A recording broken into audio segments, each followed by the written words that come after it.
E aí, as turmas, esse é o Noiacast, o videocast do Neurose. Meu nome é Ataíde. O meu é Enio. O meu é Arinaldo. E hoje a gente vai falar sobre origem. Mas antes de falar sobre a origem, a gente vai lembrar que a gente tá gravando no Coda Studio. Coda Studio, que tem... O áudio sendo captado por Arthur Schopenhauer. Hoje ele tá endiabrado. Satanás. Satanás! O nosso vídeo tá sendo captado por sempre elegante Vitor Giovanni. Elegantíssimo. É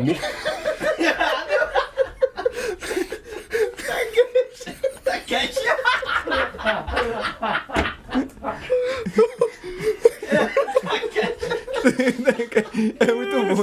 A gente tá rindo muito, velho. Tá, velho, a gente tá com problemas orientais aqui por causa de um restaurante japonês que tem aqui em Recife. Ele chama de seu Takeshi. Seu Takeshi. O nome do cara é japonês, o nome do cara Diga aí, sabe o que é Masayoshi, velho. E ele chama o cara. Chama o cara, pô. Masayoshi, ele chama de Takeshi. Há tipo 20 anos, pô. Vai ter que aguentar Takeshi na janela 20 anos. Mas Diga aí, se ele tá. Takeshi o caralho! o cara quer você falando assim, não, porque seu Takeshi. Aí o cara puxa a espada e faz, tá ligado? Quando o cara segurar, não, deixa. Não, Tá ligado? Deixa. O cara tem que... É bom demais. É bom demais. O assunto de hoje é a origem, que é um tema que a gente vive batendo nessa tecla aí desde os tempos da universidade, quando a gente se conheceu. Comendo. X coalho bacon do velho. Agora, eu só queria dizer uma coisa. Eu acho que esse programa sobre a origem devia ser gravado lá na Universidade Católica de Pernambuco, quando a gente estudou. Porque é a nossa origem. Porque é a nossa origem. Nossa pô. origem. Boa! Foi boa, Fernando, essa? Só foi fora de tempo, porque a gente já tá aqui gravando. Né? A origem é um tema complicado, porque... Bicho, a origem pode foder as coisas às vezes. Boa! A origem sempre pode dar uma cagada numa obra do caralho. Assim. Porra! A gente já falou aqui sobre Alien, já falou sobre Hellraiser. Mas e a não gente falamos sobre Watchmen. não falamos sobre o Watchmen. Porra, você tem o Hellraiser. O Hellraiser é um negócio absurdamente maluco, desconhecido, louco, demoníaco, diabólico. Baixo astral pesado, que chega lá na hora e você não sabe mais, sabe que vai se fuder. Porra, aí quando você vai explicar que os caras, não, eles são seres. E eles têm uma casa. Essa casa é outra dimensão. Aí, Eita. não, porque o Alien, na verdade, o Alien é um outro bicho. Não, que vem de um outro bicho que tava lá na origem da vida. É.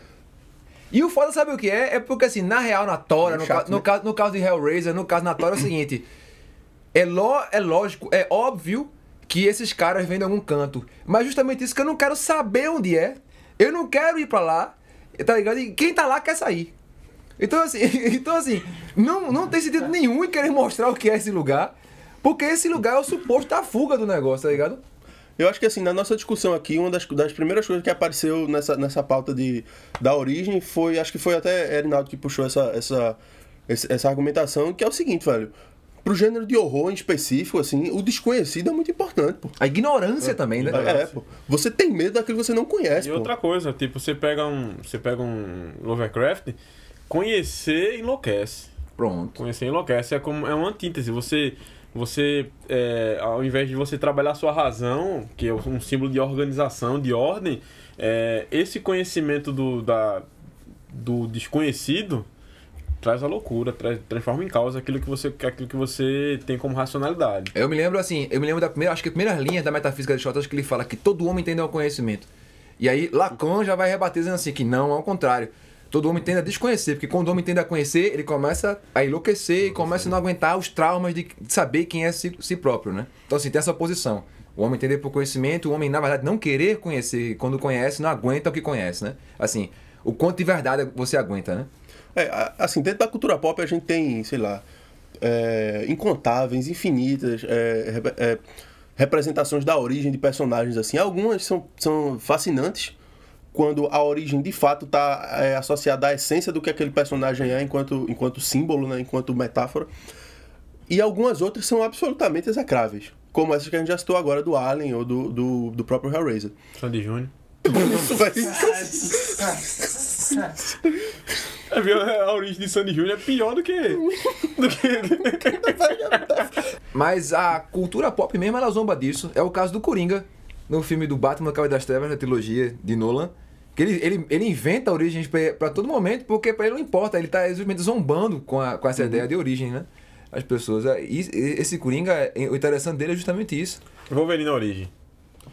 Puta merda, ruim pra caralho. Se você comparar com Arma X, né, que seria... Arma X é massa, velho. É, do Arma X caralho. é massa. Arma X... Caralho. E Arma X é uma história de horror, assim. Só que você é o horror a partir da perspectiva do monstro, né? Porque você acompanha a Wolverine dentro do tubo lá, recebendo e tal. Mas o gibi é muito crazy. É, pesado. É muito crazy, Pesado. é muito louco. Brian Winslow Smith, o cara que revitalizou o Conan junto com o Roy Thomas na década de 70. Eu acho que eu li aquele gibi, eu tinha acho que uns 11 anos, velho.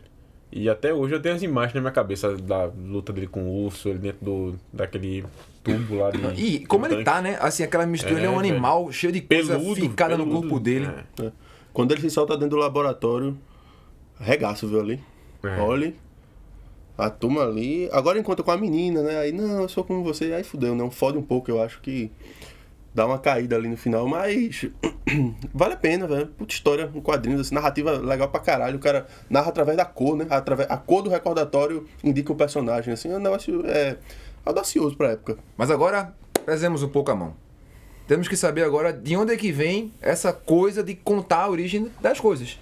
Porque do âmbito teológico, do âmbito científico e mítico, tem a mesma função. Os três, todos os âmbitos é contar a origem do cosmos, contar a origem de qualquer coisa. Mas será que todas as culturas do mundo buscam contar mitos de origem? Não, eu creio que não. Você tem, por exemplo, uma tribo indígena brasileira, inclusive, que não tem noção de tempo, no sentido de passado, futuro, não tem noção de Deus, por exemplo, quanto mais de origem. Pois é, aí nos leva aqueles caminhos clássicos da cultura ocidental, porque não podemos falar pelas orientais e indígenas como um todo, mas podemos falar da cultura ocidental como nós conhecemos, o que nos leva à Grécia Antiga, Ao caos.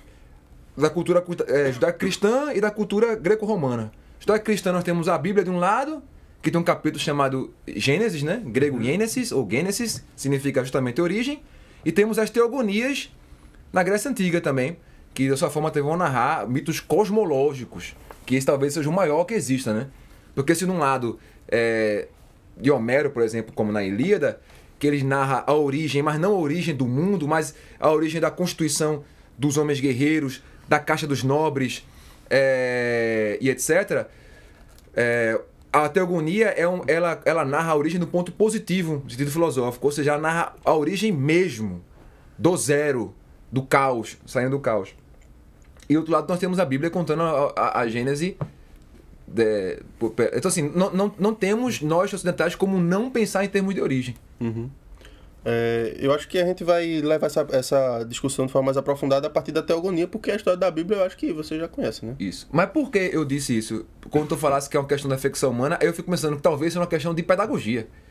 Nós somos educados a pensar em termos de origem, em termos de passado, como se por acaso explicar o passado dissesse algo do presente.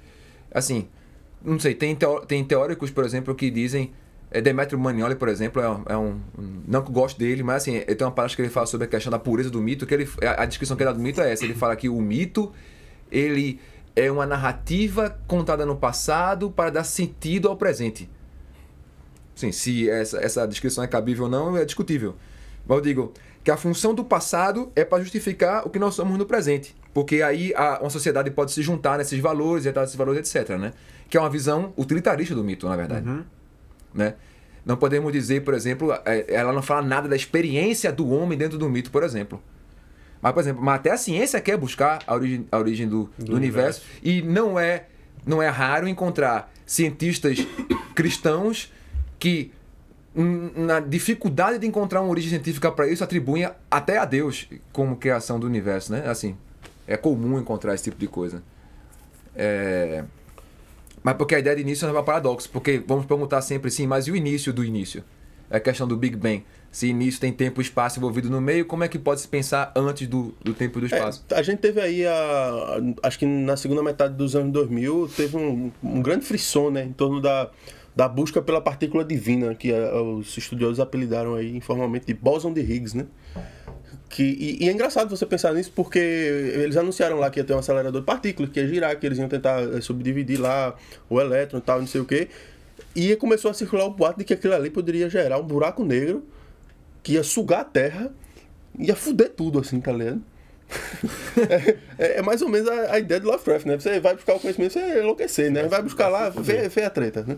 Assim, é claro que é uma questão de popular, assim, é um mito, não sei se a gente pode dizer que é um mito, né? Mas foi um boato, né? Uma coisa que rolou na época, mas que eu acho que serve para ilustrar a situação, assim.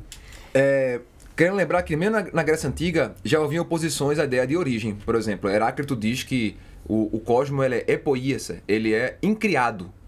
A ideia de origem só faz sentido quando a gente pensa em início.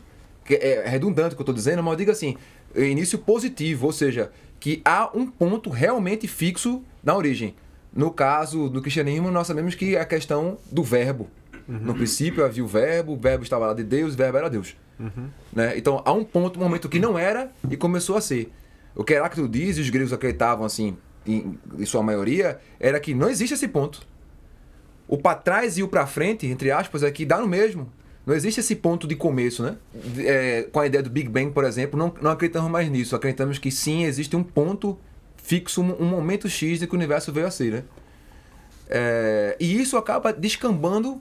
Assim, quem veio primeiro, ovo ou a galinha? Ou seja, nós contamos histórias sobre origem porque somos educados a isso, ou somos educados a isso para contar histórias de origem, assim, para justificar nosso lugar no mundo. Que o homem, se não tivesse uma história de origem para si, não teria lugar no mundo, entende? Agora fica a pergunta, tipo, toda narrativa sobre origem é necessariamente algo que estraga a obra? O que é que vocês acham disso aí? Não, depende, né? Depende, é o que eu tinha falado, assim. Pelo menos assim, quando a gente trata na cultura pop, eu acho que, na verdade, em todas as artes, assim, se a origem ela tiver associada à essência do símbolo, ela é um aspecto importantíssimo da obra em questão. Qual é a origem boa? Diga uma origem boa. Deixa eu pensar aqui. Silmarillion. Mas o Silmarillion, ele está incluso nessa ideia de cosmologia, nessa ideia que nós somos acostumados, como a Bíblia ou como a Teogonia. Mas eu digo... Mas você não acha que é uma Aí sim, mas porque é a origem a origem positiva. Aquela origem que conta o começo do começo mesmo, né? A ideia é contar o começo. Você tira da ideia de que, tipo, ele, por exemplo, usando até como exemplo as estratégias mercadológicas atuais, que você lança uma obra e depois você, em vez de continuar prosseguindo, tipo 2, 3, 4, você vai contar o 0. Você partir da ideia de que... O prequel, como eu chamo, né? Você partir da ideia de que Tolkien, o Silmarillion não é o primeiro texto escrito, né? Em relação à Terra-média, você tem o Hobbit ali sendo contado, e depois o Senhor dos Anéis, e ele volta também a fazer esse percurso de contar com o Silmarillion, que é algo que vai narrar desde do canto primordial, né? Que vai gerar todo o cosmos, todo o universo, né? Como a queda do Ainu, né? Que se torna depois o primeiro Senhor do Escuro, Melkor, né? Muito parecido com a queda de Lúcifer das narrativas bíblicas. Bom, no meu ponto de vista, isso não é uma origem que é ruim. Não é ruim, mas eu acho que ela se enquadra naquela categoria das grandes narrativas. Essas origens, elas... São míticas. Elas são positivas, elas contam realmente a origem. Mas, por exemplo... Batman 1.